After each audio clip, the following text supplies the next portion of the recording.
bathi siqonga ngekhanda sabona izintombi zakwaMike zalibalekela. Hawu uNkulunkulu wami kwakuyikhanda lilele elikhulu kangaka. Athi likhulu ishethi libomvu lisihaqa. Hawu.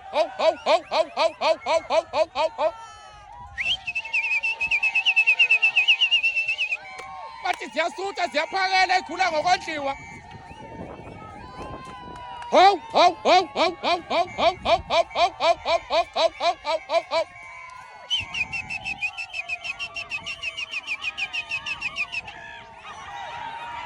Bathi hayi simthathile bathi yahle yakwaMike.